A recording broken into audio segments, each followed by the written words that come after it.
नमस्कार।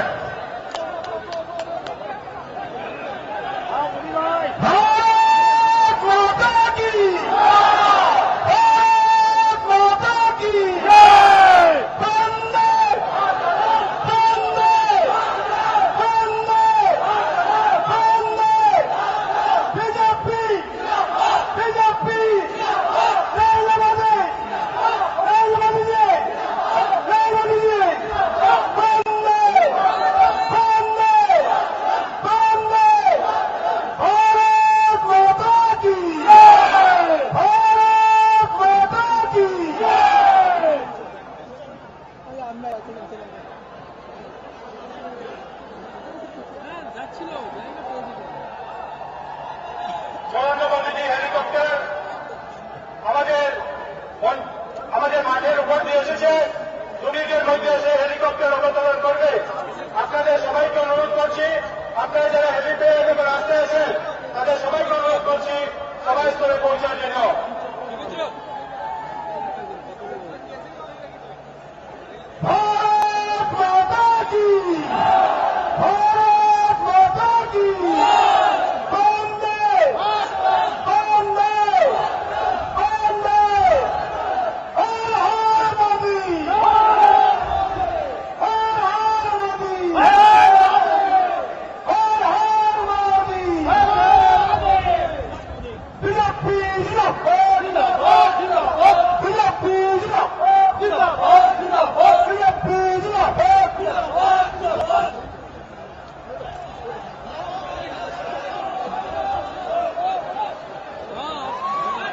देखिए ना, हम लोग हेलीकॉप्टर उतर रहा था, चक्कर मेरे तो मोदी का।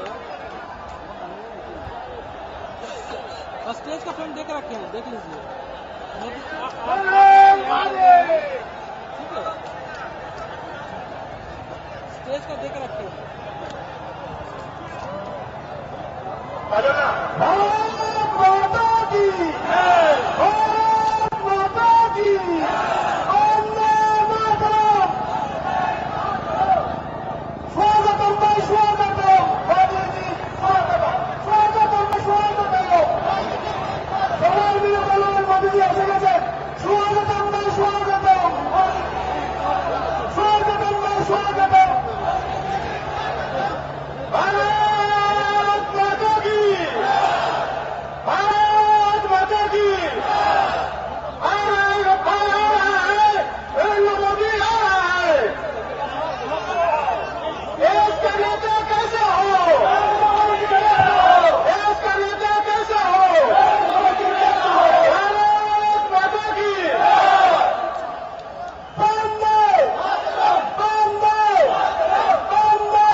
स्वागतम स्वागतम स्वागतम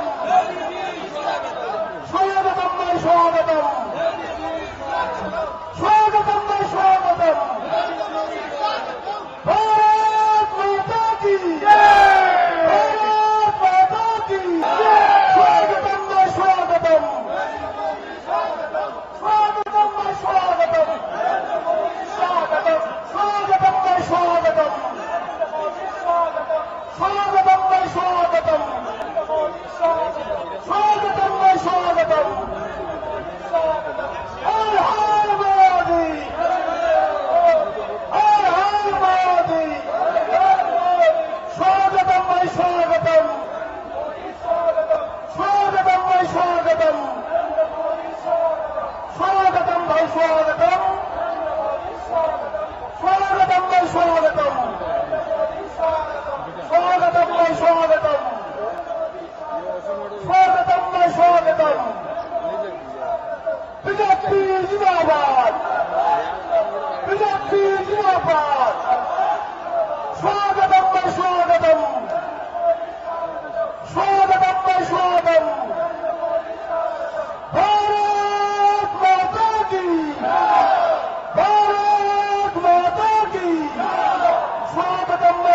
स्वागतम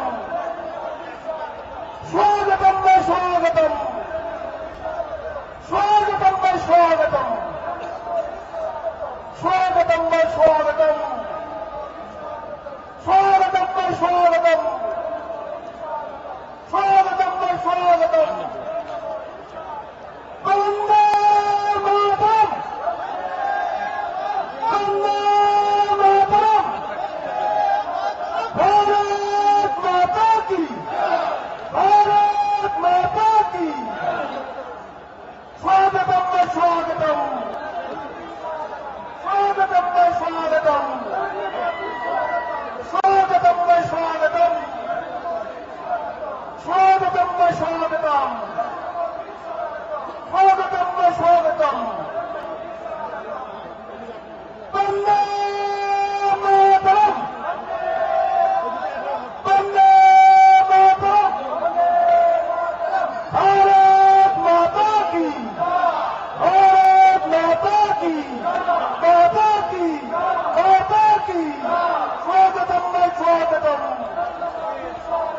स्वागतम में स्वागतम स्वागतम में स्वागतम स्वागतम में स्वागतम स्वागतम में स्वागतम हर हर मोदी ভারতবর্ষের আজকের দিনে সবচেয়ে জনপ্রিয় নেতা ভারতীয় জনতা পার্টি 2014 সালের নির্বাচনে যিনি প্রধানমন্ত্রী পদপ্রার্থী শ্রী নরেন্দ্র মোদীজি আমাদের এই সভাস্থলে পৌঁছেন। আপনাদের সবাইকে অনুরোধ করছি দু হাত তুলে মোদীজিকে স্বাগত জানান। ভারত মাতা কি ভারত মাতা কি বন্দে মাতরম বন্দে মাতরম। আমরা আমাদের এই সমাবেশের নাম বরাক বিকাশ সমাবেশ দিয়েছিলাম, কিন্তু বরাক উপত্যকার জনগণ আজকের এই সমাবেশের নাম পরিবর্তন করে বরাক বিকাশ মহাসমাবেশে পরিণত করেছে। আপনাদের সবাইকে ভারতীয় জনতা পার্টির পক্ষ থেকে ধন্যবাদ ও কৃতজ্ঞতা জানাই।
মোদীজিকে গামছা দিয়ে সম্বর্ধনা জানাবেন আমাদের রাজ্যিক সভাপতি মহাশয়।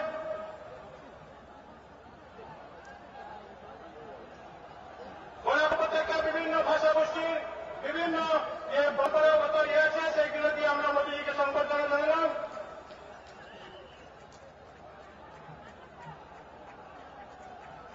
এখন আমাদের সর্বভারতীয় সহসভাপতি আসামের প্রভারী মাননীয় আলওয়ালেজি উনি মঞ্চে এসে উপস্থিত হয়েছেন। উনাকে উত্তরীয় দিয়ে বরণ করছে আসাম প্রদেশ বিজেপি সভাপতি সর্বানন্দ সোনোয়াল মহাশয়। মোদীজিকে উত্তরীয় দিয়ে সম্বর্ধনা জানাচ্ছেন আসাম প্রদেশ বিজেপি সভাপতি সর্বানন্দ সোনোয়াল মহাশয়। আমাদের শিলচরের সাংসদ মাননীয় শ্রী গোবিন্দ প্রকাশ মহাশয়কে উত্তরীয় দিয়ে সম্বর্ধনা জানালেন আসাম প্রদেশ বিজেপি সভাপতি মাননীয় শ্রী সর্বানন্দ সোনোয়াল মহাশয়। এখন আপনাদের সম্মুখে স্বাগত বক্তব্য রাখবেন আসাম প্রদেশ ভারতীয় জনতা পার্টির সভাপতি প্রাক্তন সাংসদ মাননীয় শ্রী সর্বানন্দ সোনোয়াল মহাশয়। উনাকে ওনার স্বাগত বক্তব্য রাখার জন্য অনুরোধ করছি।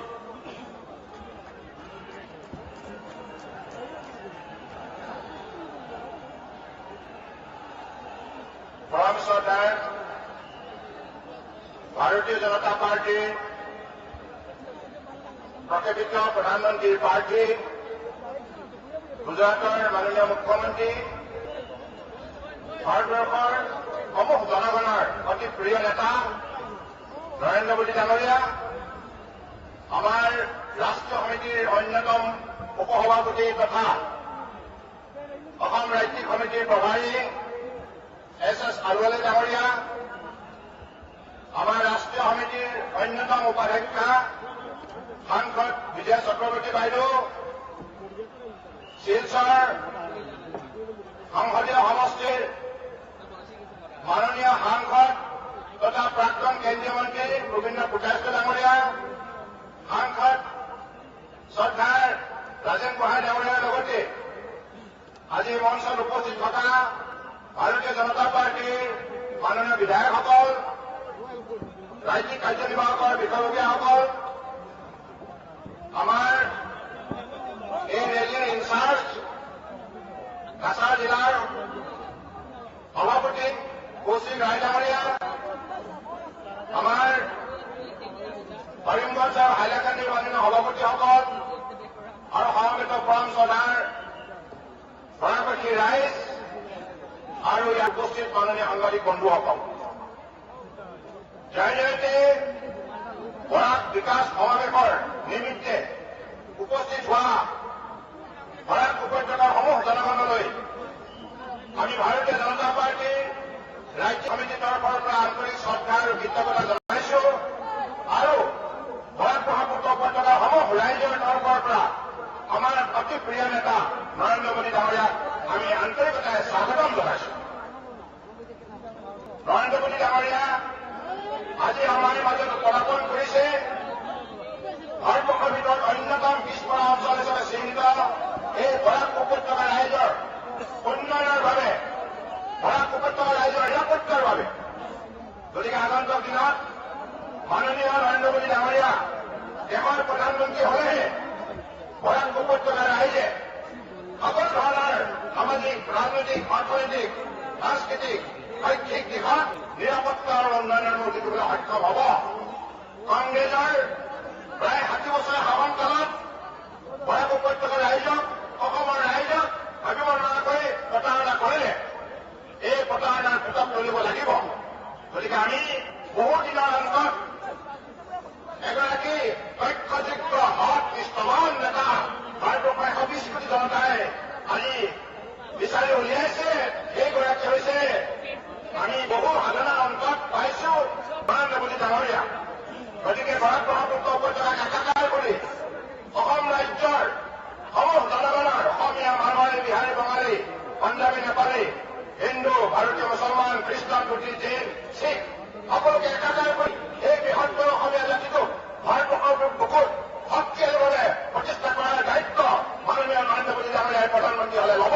এইখিনি আমাৰ দৃঢ় বিশ্বাস তেখেতৰ প্ৰতি আছে। হিন্দু বাঙালী জননে এতিয়া আপোনালোকে চিন্তিত হোৱাৰ কোনো কাৰণ নাই। গতিকে কংগ্ৰেছে যি ভোটাৰ নামত হিন্দু বাঙালীক যিমান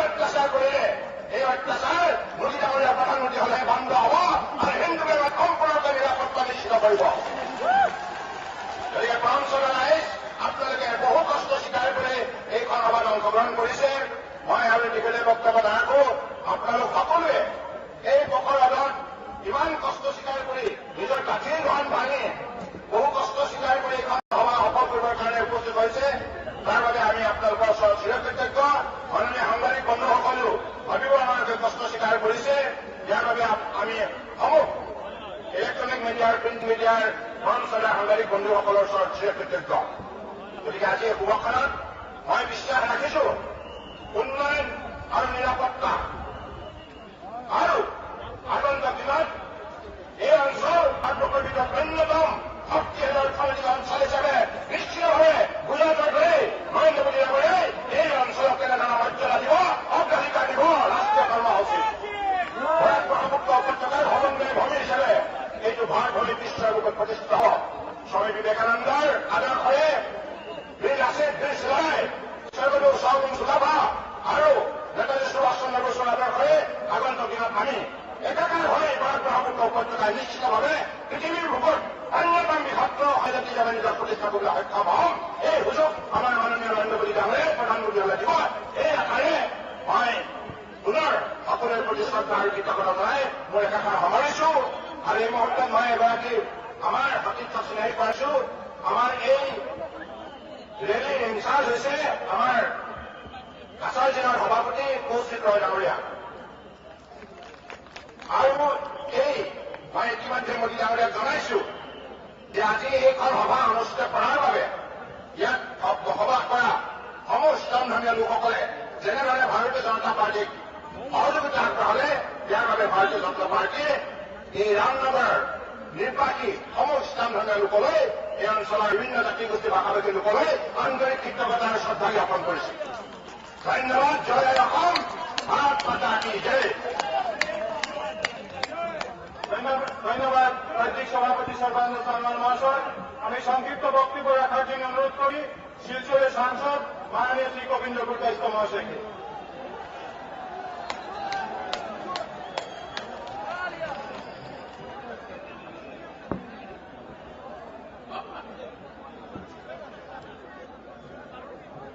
ভারতের কোটি কোটি মানুষের আশা আকাঙ্ক্ষার প্রতীক ভারতবর্ষের বিকাশ পুরুষ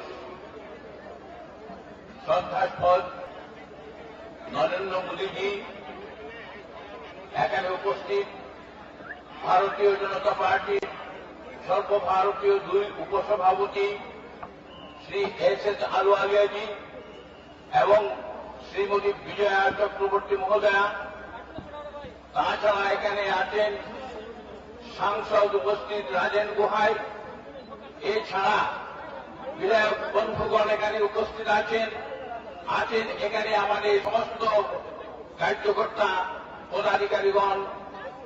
এছাড়া আমার সম্মুখে যারা আছেন এরা এই অঞ্চল শুধু নয়, সমস্ত বরাক উপত্যকা প্রতিনিধিত্বকারী ভারতীয় জনতা পার্টির কর্মী ভাই বোনেরা, আপনাদের সবাইকে নিবেদন করি আমি আমার শ্রদ্ধা। আমি সর্বপ্রথমে আমি এখানকার যারা সংখ্যালঘু বন্ধু ভাই বোনেরা যারা আছেন, যারা তাদের দাবিতে এই কার্যক্রম হতে আমাদের সুযোগ দিয়েছেন এবং সর্বপ্রকারের সাহায্য করেছেন, তাদের সবাইকে আমি ধন্যবাদ জ্ঞাপন করছি, তাদের প্রতি কৃতজ্ঞতা জ্ঞাপন করছি। বন্ধুগণ, আসামের দুর্ভাগ্যক্রমে বরাক উপত্যকার উন্নয়নের দিক থেকে চিন্তা করলে দেখা যায় যে ব্রহ্মপুত্র উপত্যকা থেকে অনেক পেছনে পড়ে আছে এবং দুর্ভাগ্যক্রমে এই আসাম প্রদেশে কিছুদিন ছাড়া সবসময় কংগ্রেসের সরকার ছিল এবং আছে, এবং কংগ্রেসীরা বরাক উপত্যকার উন্নয়নের স্বার্থে কোন চিন্তা ভাবনা করে না। বন্ধুগণ, আপনারা লক্ষ্য করেছেন দেশ বিভাগের বই হয়ে যে সমস্ত হিন্দু বাঙালিরা এসে এখানে আশ্রয় গ্রহণ করেছেন বা ভারতবর্ষের অন্যত্র আশ্রয় গ্রহণ করেছেন, সুদীর্ঘ পরেও আজকে অনেকে তাদের নাগরিকত্ব প্রাপ্ত হননি, অনেককে ভোটার করে ফেলে দেওয়া হচ্ছে জেলে। এভাবে করে অত্যাচার চলছে। আমি আশা করি নরেন্দ্র মোদীজি যেভাবে এনডিএ আমলে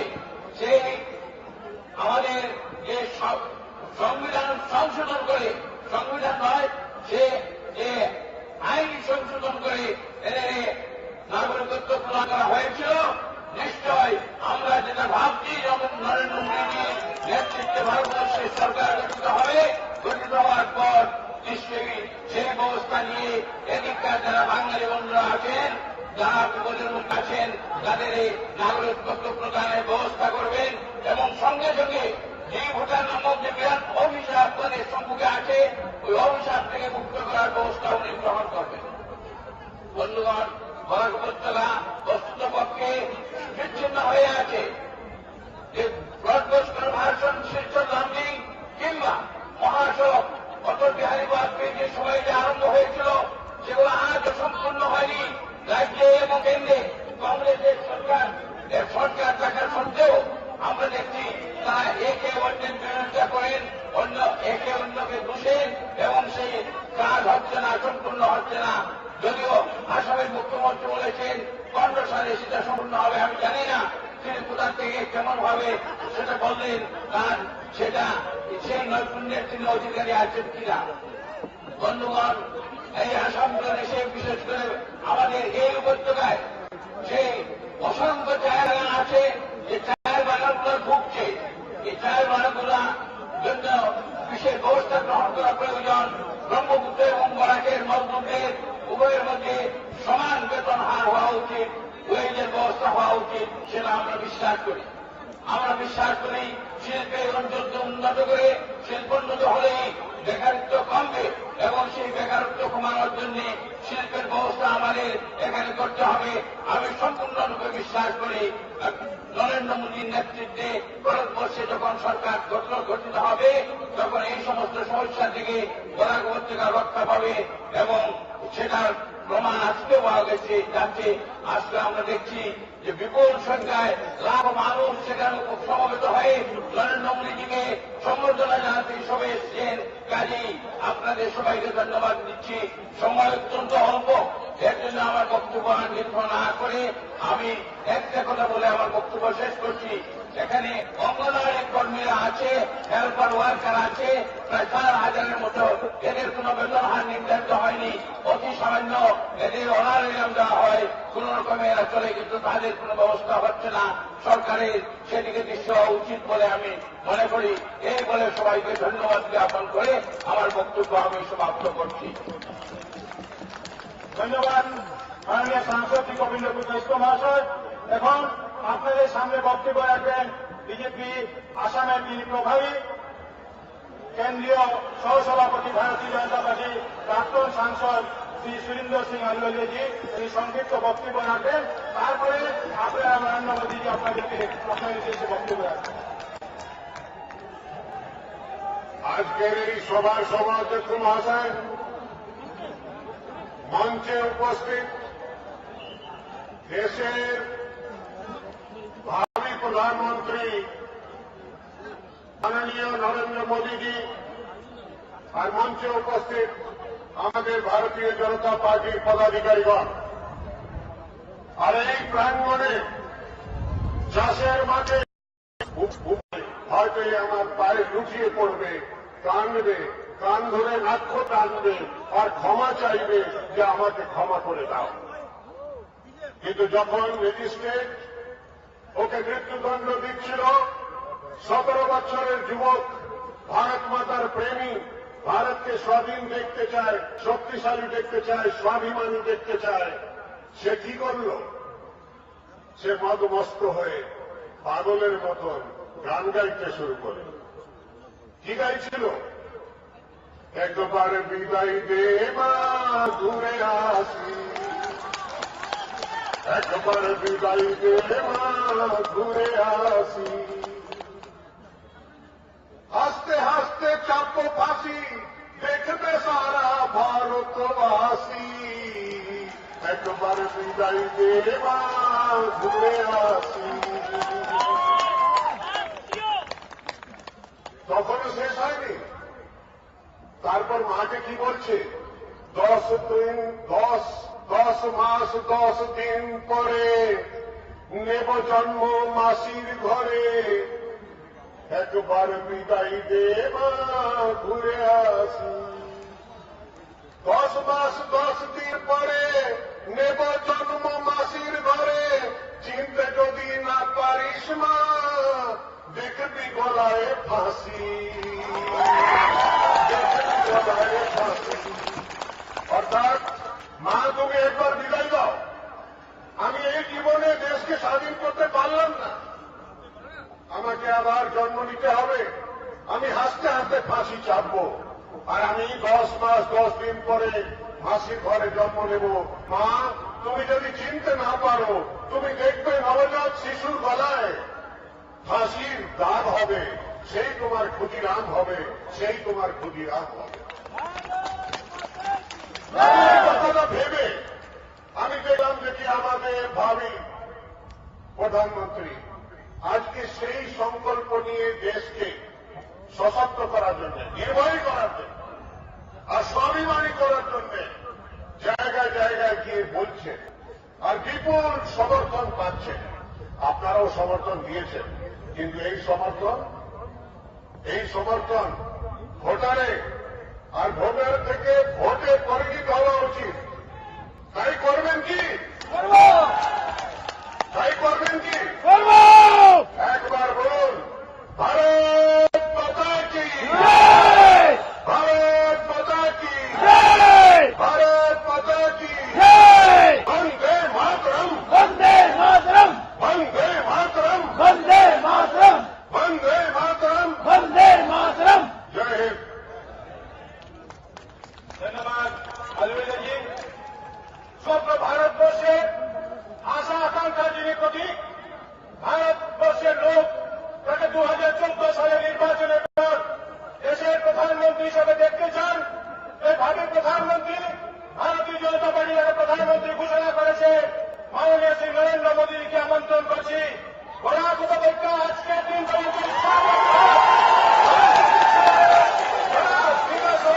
মূল্যবান বক্তব্য করেছেন।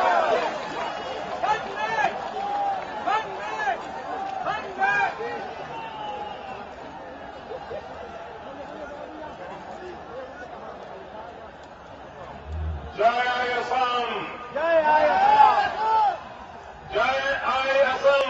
জয় আয় আসাম। मंच पर विराजमान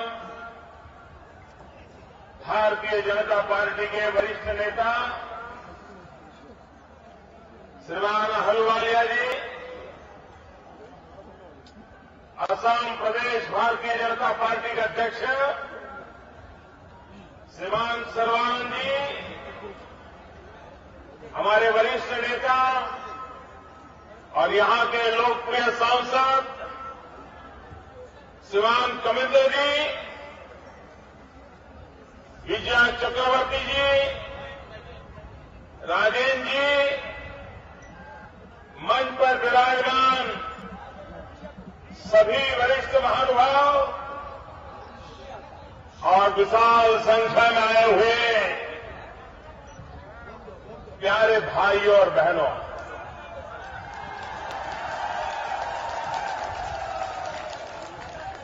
जितने लोग इस मैदान में हैं, उससे भी ज्यादा लोग मैदान के बाहर हैं।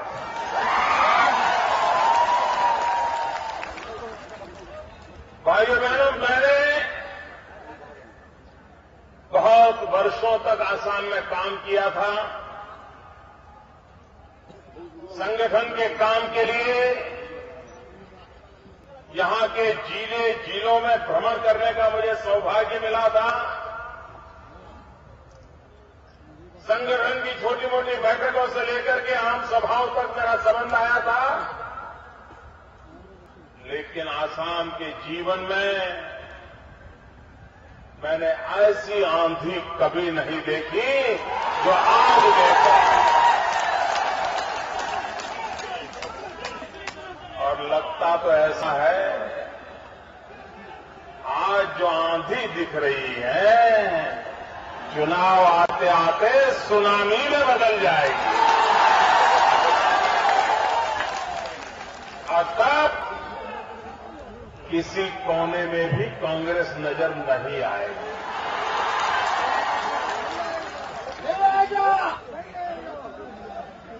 ये 2014 का चुनाव कांग्रेस के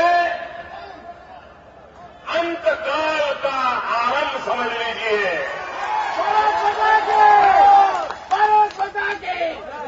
इस चुनाव में तो कांग्रेस कहीं नजर नहीं आएगी, लेकिन इस चुनाव के बाद पूरा हिंदुस्तान कांग्रेस मुक्त भारत बन जाएगा। भाइयों बहनों, आज जब मैं इस बारात बेली में सिलचर में आपके बीच आया हूं तब वीर त्रिकेंद्र जी की इस धरती को प्रणाम करता हूं। आज इस धरती पर उल्लासकर दत्त महान शहीद अरुण चंद जी ऐसे वीर पुरुष जिन्होंने भारत मां को अंग्रेजों की जंजीरों से मुक्त कराने के लिए अपनी जवानी आहूत कर दी थी, ऐसे त्यागी तपस्वियों की इस धरती को मैं प्रणाम करता हूं। भाइयों बहनों,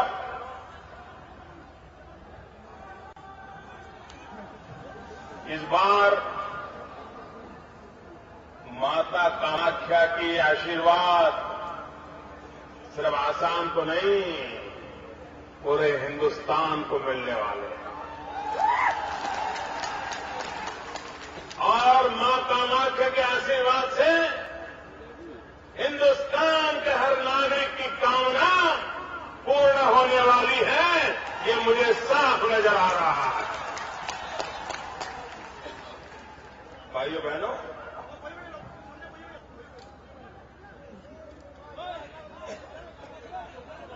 ये आसाम की दुर्दशा क्यों? आसाम के पास क्या नहीं? इतनी प्राकृतिक संपदा है, इतने जल के भंडार है, इतनी खनिज संपदा है, पेट्रोलियम और गैस के भंडार भरे पड़े हैं, फिर भी मेरा आसाम गरीब है। किसने लूट लिया मेरे आसाम को? किसने बर्बाद कर दिया मेरे आसाम को? ये आसाम को बर्बाद करने की छूट किसने दी? भाइयों बहनों,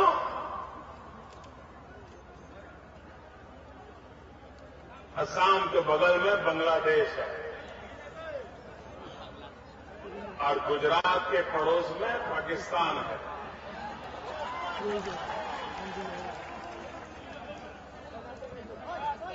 भाइयों बहनों, यहां सरकारें ऐसी आई है कि बांग्लादेशियों के कारण पूरा आसाम परेशान है और मेरे कारण पूरा पाकिस्तान परेशान है।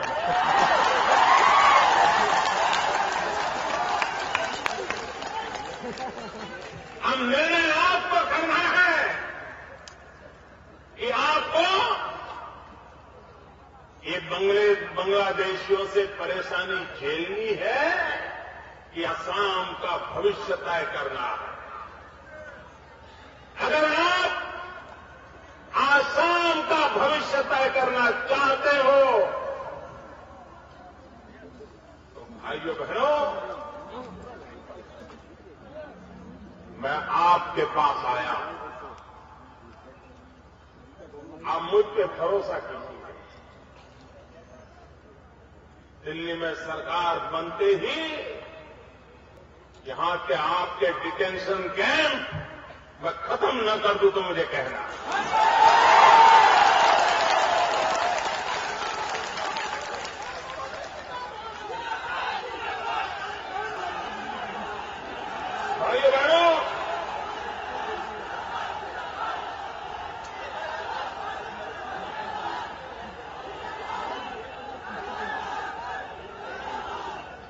भाइयों बहनों, मैं सब यहां आए हुए भाइयों बहनों को आज वचन देता हूं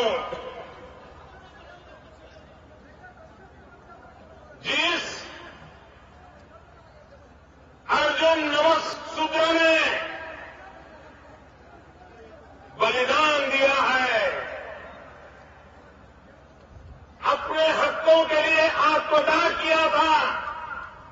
1 साल पहले अर्जुन नमःशूद्र उसने बलिदान दिया।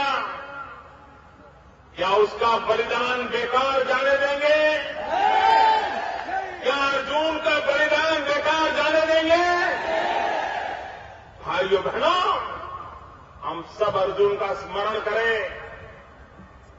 और जिस प्रकार से वोट बैंक की राजनीति में डूबी हुई असम की सरकार ने डिटेंशन कैंप के नाम पर मानव अधिकारों का हनन किया। अर्जुन जैसे व्यक्तियों को हत्या के लिए लड़ना पड़ा, जीना मुश्किल कर दिया। अब तब जाकर के अर्जुन ने बलिदान दे दिया। अर्जुन खुद के लिए नहीं मरा है, डिटेंशन कैंप में बैठे हुए लाखों लोगों के अधिकार के लिए मरा। भाइयों बहनों, यहां पर एक डी वोटर का तूफान चल रहा है।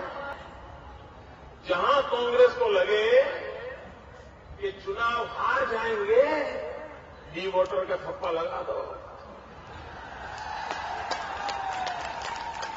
उसके मताधिकार को छीन लो। मैं भारत के इलेक्शन कमीशन से आग्रह करता हूं, निष्पक्ष और न्यायी चुनाव के लिए ये राजनीतिक कारणों से चुने हुए लोगों को डी वोटर का थप्पा लगाया गया है। इस चुनाव के पहले इलेक्शन कमीशन इस थप्पे को हटाए, उनको वोट का अधिकार दें। भाइयों बहनों, बांग्लादेश से जो घुसपैठ जी आए हैं, उनको बाहर भेजना चाहिए कि नहीं भेजना चाहिए? जरा पूरी ताकत से बोलो ना, भेजना चाहिए नहीं भेजना चाहिए? भेजना चाहिए नहीं भेजना चाहिए? भाइयों बहनों, बांग्लादेश से 2 प्रकार के लोग आए हैं। एक लोग राजनीतिक षड्यंत्र के तहत आए हैं, कुछ लोगों की राजनीतिक डिजाइन को बार पूरा करने के लिए आए हैं, और दूसरे वो लोग हैं जिन्हें बांग्लादेश में जीना मुश्किल कर दिया गया है। उनका जीवन बर्बाद कर दिया गया है, उनकी बहन बेटियों की इज्जत सलामत नहीं है। मैं 125 करोड़ देशवासियों से पूछना चाहता हूं, क्या गुनाह है बांग्लादेश में रहने वाले उन परिवारों का जिनकी जवान बेटियों पर बलात्कार किए जाते हैं, जिनके घर जमीन लूट ली जाती है, वहां से उसे खदेड़ दिया जाता है। जो कल तक हमारा था, वहां से उसको खदेड़ दिया गया है। उस हिंदू जाएगा तो कहां जाएगा? फिजी में अगर हिंदुओं पर जुल्म होता है तो फिजी का हिंदू कहां जाएगा? कहां जाएगा? हिंदुस्तान में आएगा कि नहीं आएगा? कहां जाएगा? मॉरिशस में अगर हिंदुओं पर जुल्म होगा, हिंदू कहां जाएगा? अमेरिका में हिंदुओं पर जुल्म होगा, हिंदू कहां जाएगा? दुनिया के किसी भी देश में किसी भी रंग का पासपोर्ट क्यों न हो, लेकिन अगर दुनिया के किसी देश में हिंदुओं को खदेड़ दिया जाएगा तो उसके लिए तो एक ही जगह बची है, वो वहीं चला आएगा। क्या भाइयों बहनों, क्या हमारी सरकार उन पर भी वैसा ही जुल्म करेगी जैसे विदेशों में उन पर जुल्म हो रहा है? क्या हम भी वैसा ही जुल्म करेंगे जैसा बांग्लादेश में हो रहा है? नहीं, ये हम नहीं कर सकते। लेकिन पाकिस्तान से भी लोग गुजरात में आए हैं। जब अटल जी की सरकार थी, उन्होंने क्या किया? वो आए तो थे राजस्थान और गुजरात में, लेकिन अटल जी ने क्या किया? जो पाकिस्तान से आए हुए हिंदू थे, उनके लिए योजना बनाई और सारा बोझ अकेले गुजरात पर भी नहीं आया, अकेले राजस्थान पर भी नहीं आया, हिंदुस्तान के भिन्न भिन्न कोने में थोड़े थोड़े थोड़े लोगों को बसा दिया। भाइयों बहनों, हम नहीं चाहते कि जो बांग्लादेश से हिंदुओं को खदेड़ दिया गया है, इनका बोझ अकेला आसाम उठाए, वो तो आसाम के साथ अन्याय होगा। पूरे हिंदुस्तान में सभी राज्यों ने 500 यहां रहे, 1000 उधर रहे, कोई तमिलनाडु जाए, कोई केरल जाए, कोई गुजरात जाए, कोई राजस्थान जाए, उनको रोजी रोटी मिले, रहने के लिए जगह मिल जाए, उनके बच्चों को पढ़ने की शिक्षा मिल जाए, वो अपनी जिंदगी जीना शुरू कर लेंगे। आसाम की समस्या का भी हल हो जाएगा और बांग्लादेश में मुसीबतें झेल रहे उन नागरिकों का भी समाधान हो जाएगा। और जो घुसपैठिए हैं, वो राजनीतिक मकसद से आए हैं, उन्हें तो वापिस वहीं भेजना होगा जहां से वो आए। भाइयों बहनों, आपके अधिकार को छीन लिया जा रहा है। आसाम का नौजवान बेरोजगार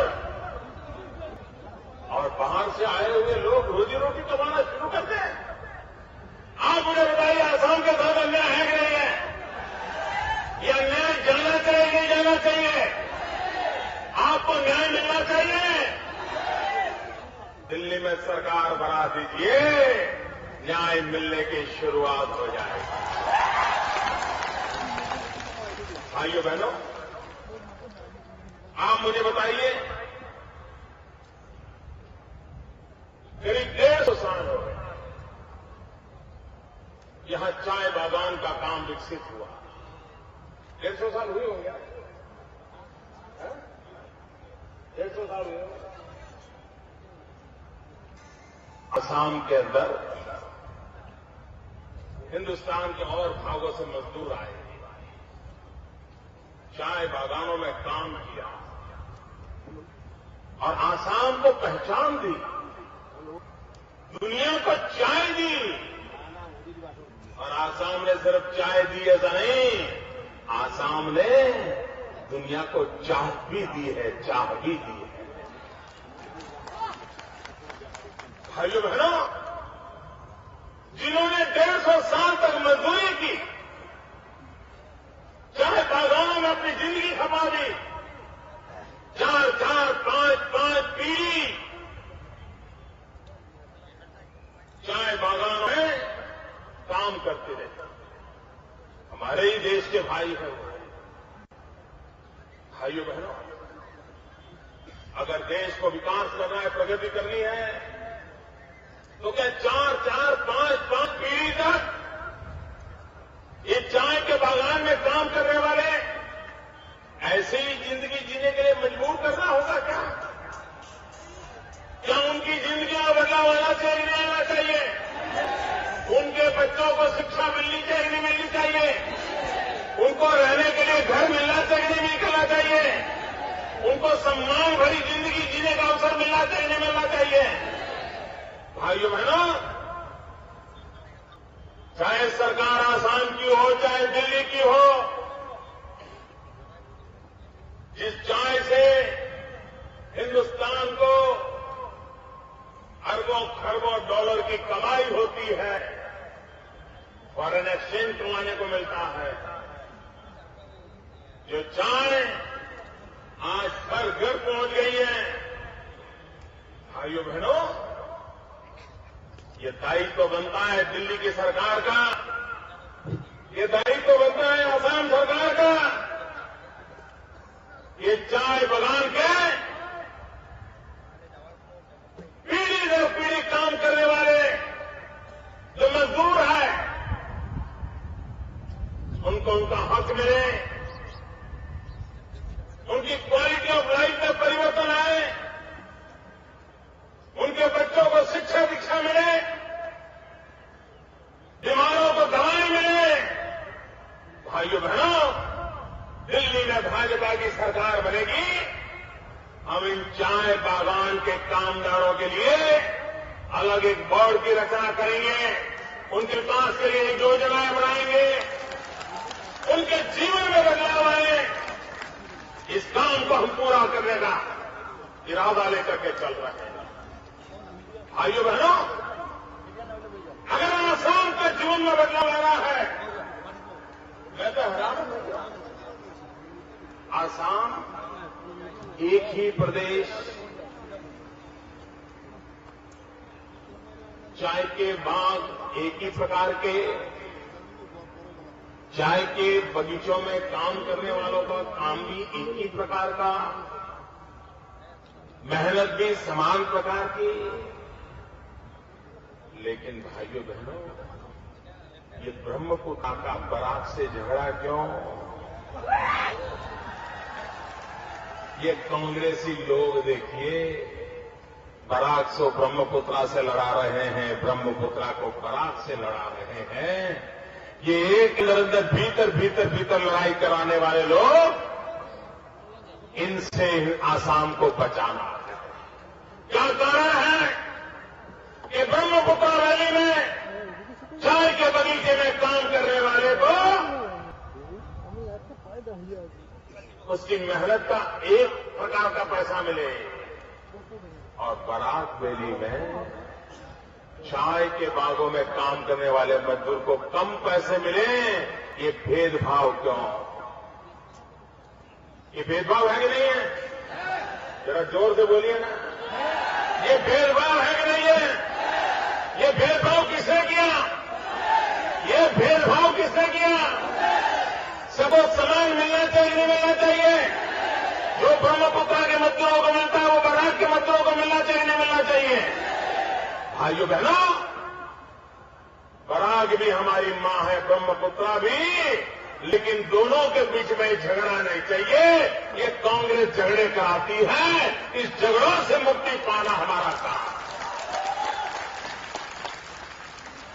अरे क्यों कर रहे हैं? इसके कारण क्या हुआ है?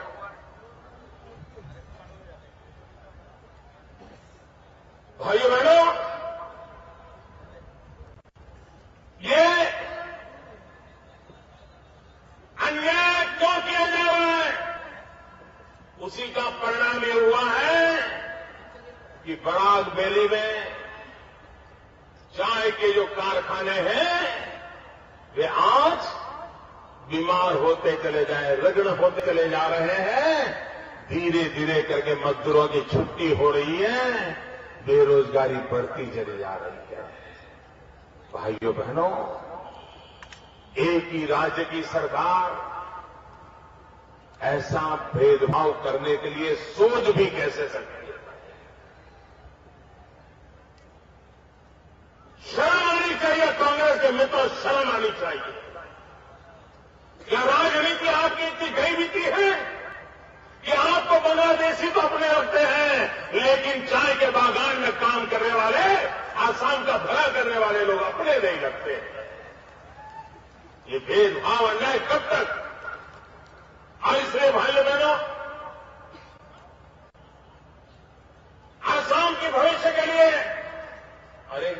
मान लीजिए भाइयों, कि असम की सरकार आपका भला नहीं कर सकती है। मैंने सुना कि आपके मुख्यमंत्री को जब पता चलता है कि मोदी जी आने वाले हैं,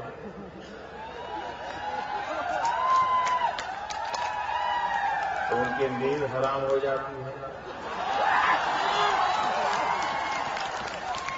और मैंने सुना है 2 दिन पहले आए थे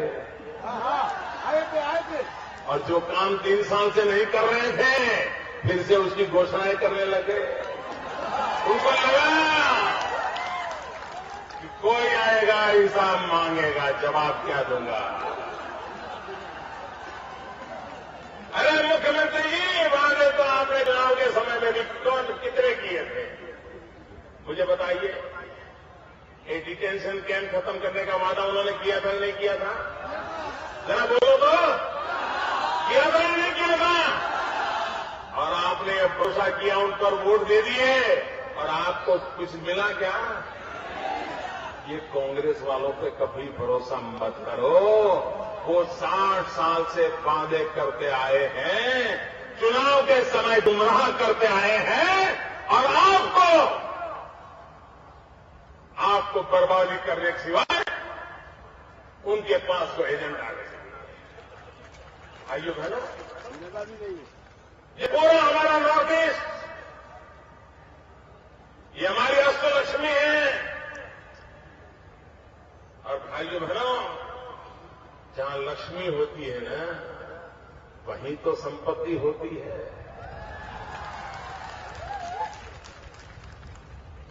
हमें सरस्वती भी चाहिए, हमें लक्ष्मी भी चाहिए। हम सरस्वती की पूजा करते हैं, हम लक्ष्मी की पूजा करते हैं।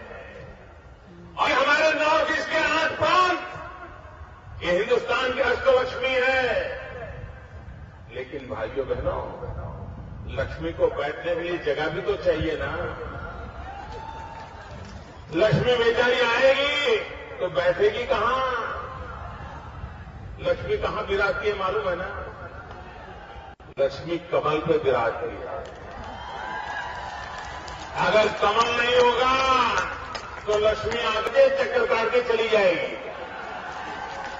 और इसलिए इन नॉर्थ ईस्ट के सभी 8 राज्यों में अब लक्ष्मी जी पधारे और यहीं रुक जाए, ये व्यवस्था करनी है तो कमल खिलाना होगा।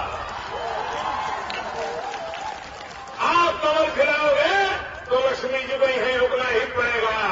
और लक्ष्मी जी रुकेगी तो आपके हर परिवार में संपन्नता आएगी, हर घर में सुख आएगा, हर घर में वैभव आएगा। भाइयों बहनों, हमारे नॉर्थ ईस्ट के नौजवान, जो दिल्ली में घटनाएं घटी, जो मणिपुर की बेटियों के साथ हुआ, जो अरुणाचल के नौजवान के साथ हुआ, आपके परिवार में बेचैनी होना बहुत स्वाभाविक है, आपको पीड़ा होना बहुत स्वाभाविक है। क्या भाइयों बहनों, हिंदुस्तान के बड़े शहरों में ये हमारे नॉर्थ ईस्ट के बालकों के लिए रहने का प्रबंध नहीं हो सकता है, उनके लिए हॉस्टल नहीं बन सकती है। अगर वो इंटरव्यू लेने के लिए आए, 2 दिन 4 दिन रुकना पड़ता है। नॉर्थ ईस्ट के बच्चों के लिए बैंगलोर हो, हैदराबाद हो, चेन्नई हो, अहमदाबाद हो, दिल्ली हो, जो बड़े शहर है, इंटरव्यू आने वाले लोगों के लिए बहुत ही कम खर्च में अगर हम हॉस्टलों का निर्माण करें तो मेरे नॉर्थ ईस्ट के बच्चों को कभी कोई परेशानी नहीं आएगी। इतना ही नहीं, इतना खर्चा कर करके इंटरव्यू के लिए भाना, आज तो जमाना बदल गया है। क्या नौकरी के लिए ऑनलाइन एग्जाम नहीं हो सकती है? हमारा नॉर्थ ईस्ट का बच्चा अपने ही गांव से ऑनलाइन एग्जाम दे दें और उसी एग्जाम के आधार पर उसको बुलाया जाए, खर्चे कम हो जाएंगे। लेकिन ये इनको सोचना ही नहीं है, ये इनको सोचना ही नहीं है भाइयों बहनों। और इसलिए मैं कहता हूं कि दिल्ली में बैठी हुई सरकार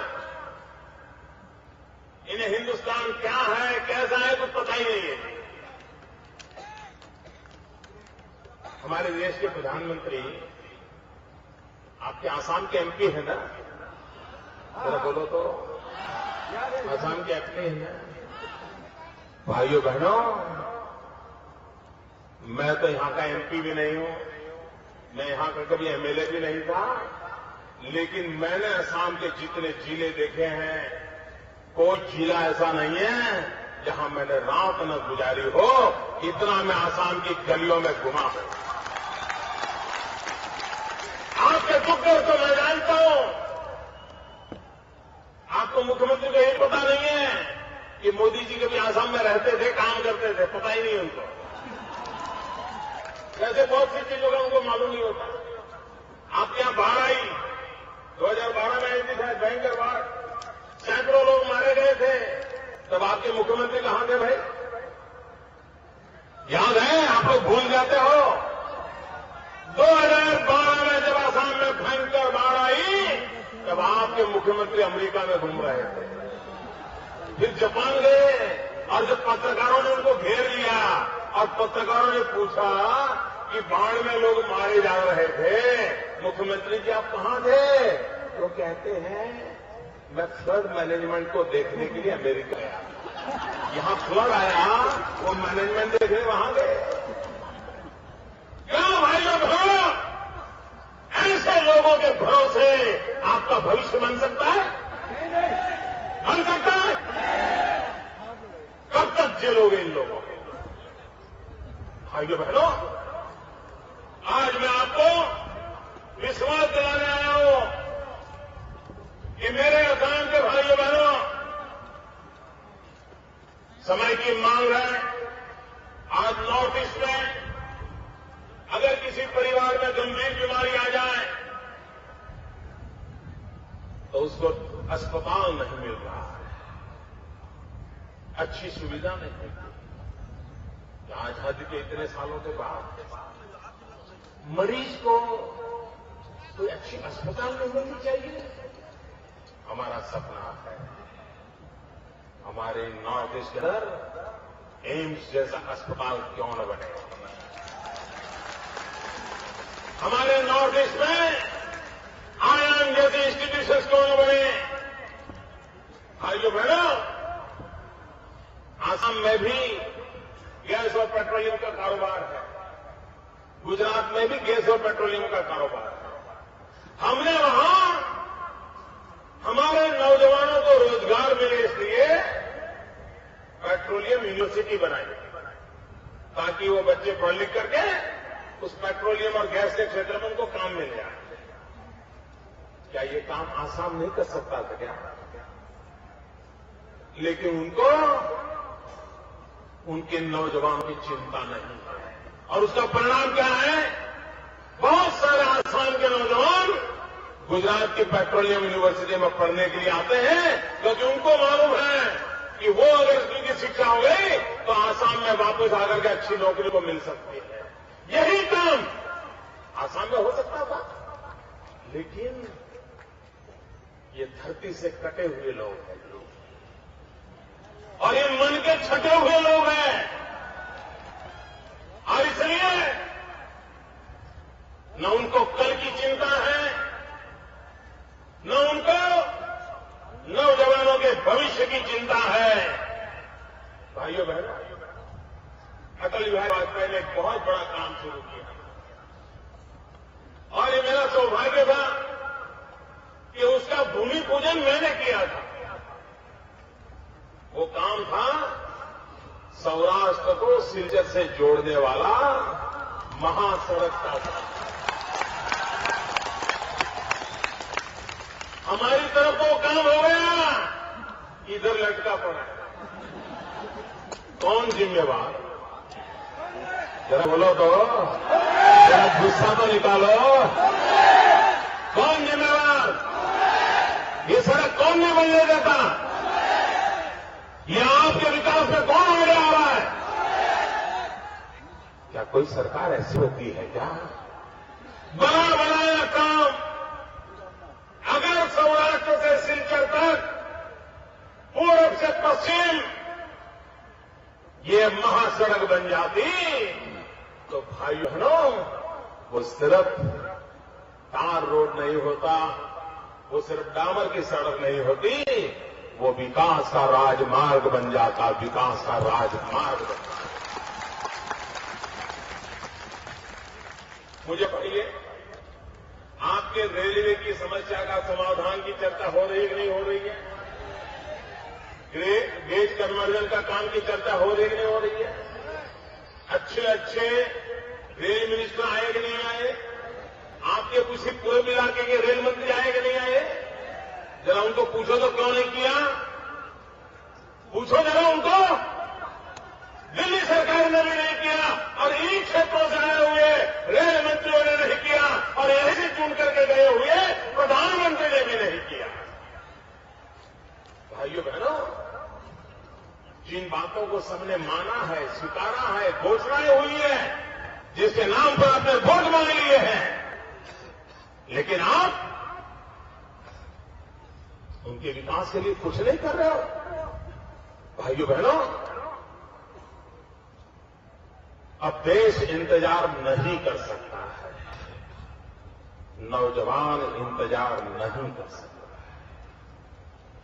गरीब महंगाई से मर रहा है, नौजवान बेरोजगारी के कारण परेशान है, बूढ़े मां बाप को दवाई तक उपलब्ध नहीं है, बच्चों को शिक्षा की चिंता है, माता बहनों को सम्मान की चिंता है, सुरक्षा की चिंता है। ऐसा तो हमने देश नहीं सोचा था। अभी हमारे आलूवालिया जी शहीदों के गीत गा रहे थे। भाइयों बहनों, ये 17 साल की उम्र में फांसी के तख्त पर क्यों चढ़े थे? क्या हमारे देश की भारत मां की दुर्दशा देखने के लिए? भाइयों बहनों, वक्त बहुत हो चुका है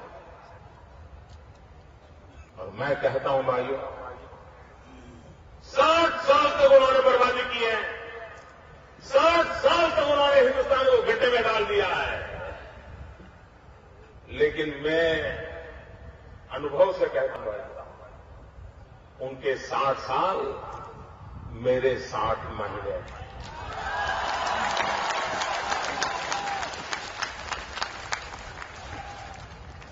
60 साल तक आपने नुकसान झेला है ना?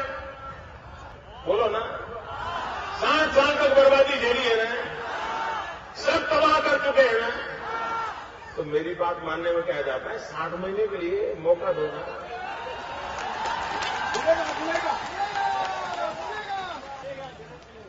भाइयों बहनों, मैं सीधी जिम्मेवारी लेने के लिए आया हूं। मैं जिम्मेवारियों से भागने वाला इंसान नहीं हूं, मैं जिम्मेवारियों को उठाने वाला इंसान हूं और इसलिए मैं आपके पास आया हूं। मुझ पर जिम्मेवारी दीजिए। 60 साल में जो नहीं हुआ, जो 60 साल में अपने सपने अधूरे रहे, वो आपके सपने मेरे सपने हो जाएंगे। 60 महीने में मैं आपको ये करके दिखाऊंगा। भाइयों बहनों,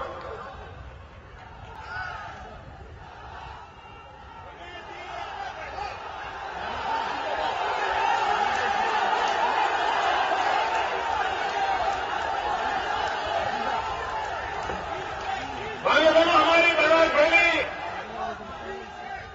उसके कल्याण के लिए बांग्ला भाषी लोगों ने भी बलिदान दिए। उन्होंने भी पीछे नहीं रहे। अगर शाम का नागरिक मरने के लिए तैयार था तो बांग्ला भाषी भी मरने के लिए तैयार था। ऐसे वीर शहीदों को मैं नमन करता हूं। भाइयों बहनों, कभी कभी मुझे लगता है हमारा हिंदुस्तान खेल कूद में पीछे रह जाता है। अंतर्राष्ट्रीय खेल जगत में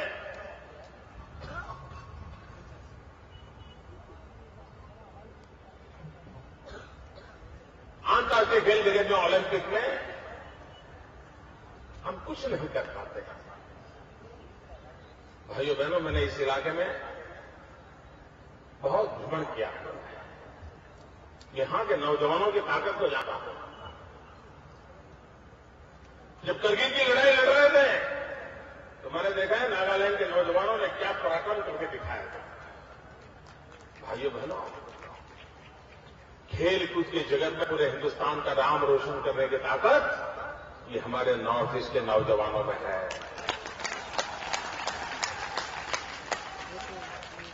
क्या यहां पर नॉर्थ ईस्ट में स्पोर्ट्स यूनिवर्सिटी होनी चाहिए कि नहीं होनी चाहिए? यहां स्पोर्ट्स यूनिवर्सिटी बने तो विश्व स्तर के खिलाड़ी हमें मिले कि ना मिले, दुनिया में नाम रोशन हो या ना हो, भारत का गौरव बढ़ेगा या नहीं बढ़ेगा? लेकिन इनको ये सूझता ही है। जो चीज मुझे दिखाई देती है उनको 60 साल तक नहीं दिखाई देगा। क्यों? मैं धरती से जुड़ा हूं, मैं जन जन को मिला हूं, मैंने आपका भूतकाल भी जानता हूं, आपके भविष्य के सपनों भी जानता हूं, और इसलिए भाइयों बहनों अपना जीवन आपके लिए खपा सकता हूं।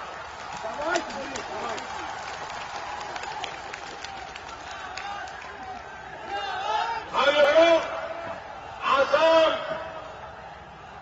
इस बार एक नया इतिहास बना दे। आसाम की धरती पर अब कांग्रेस का नामो निशान नहीं रहना चाहिए। नहीं रहेगा। और इसी पार्लियामेंट के चुनाव से शुरू कीजिए। मैं आपके साथ खड़ा रह करके आपके सपनों को साकार करने का इरादा रखता हूं। आप मुझ पर भरोसा करके देखिए। भाइयों बहनों, मेरे साथ बोलिए, जय हाय असम। दोनों मुट्ठी बंद करके पूरी ताकत से बोलो, जय हाय असम, जय हाय असम, वंदे, ऐसे नहीं, वंदे वंदे वंदे वंदे वंदे।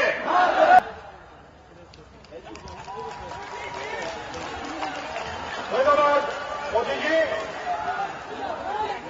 এখন ধন্যবাদ প্রস্তাব বিজেপির সাধারণ সম্পাদক শ্রী রূপম শাহ মহাশয়। ভারত মাতা কি, ভারত মাতা কি।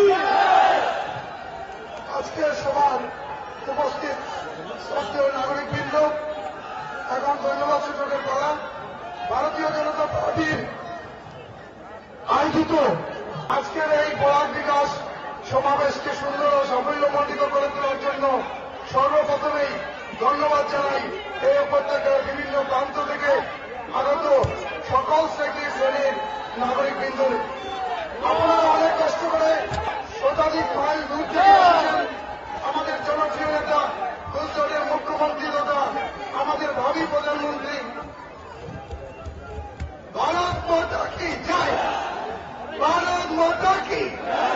বিজেপি জিন্দাবাদ, বিজেপি জিন্দাবাদ, বিজেপি জিন্দাবাদ। আমরা ধন্যবাদ জানাই এই সভার মধ্যমণি বিকাশ পুরুষ